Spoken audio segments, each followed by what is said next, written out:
Nou die dag sê 'n vriendin van my, sy dink ek is fake en ek sê vir haar hoekom, sy sê want altyd as sy vir my vra hoe dit gaan met my, dan sê ek vir haar dit gaan goed. En dit kan nie altyd goed gaan nie. En dit was vir my sleg en toe wonder ek, is ek fake? En toe sê ek vir haar, nee, maar dit gaan met my altyd goed want God is altyd goed.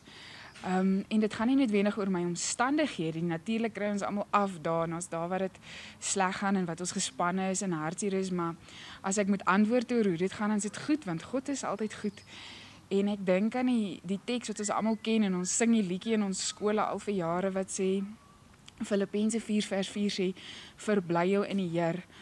En ons almal sing daai sang en ek dink ek het 'n rukkie terug 'n ouetjie hoor praat daaroor en hy sê as jy gaan kyk na daai teks dan sê dit hy herhaal homself. Dis die enigste teks in die Bybel waar dieselfde ding 2 keer in een vers herhaal word. En hy sê verbly jouself in die Here. Wag, kom ek sê dit weer, verbly jouself. En in die Engels sê rejoice in the Lord. Wait a minute, I'm going to say it again, rejoice. En dan dink ek, en dit is nog dis 'n bevel wat hy gee. Dis in daai tens geskryf. Is nie net 'n voorstel nie.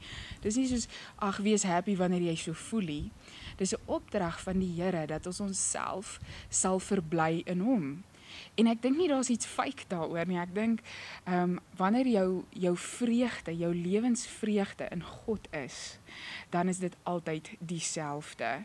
Jy gaan slegte dae, ja, maar dat jy sal onthou dat as jou vreugde in God en dit wat hy vir jou gedoen het gewortel is, dat jy jouself sal verbly en dat jy sal kan sê, maar dit gaan met my goed, want God is altyd goed.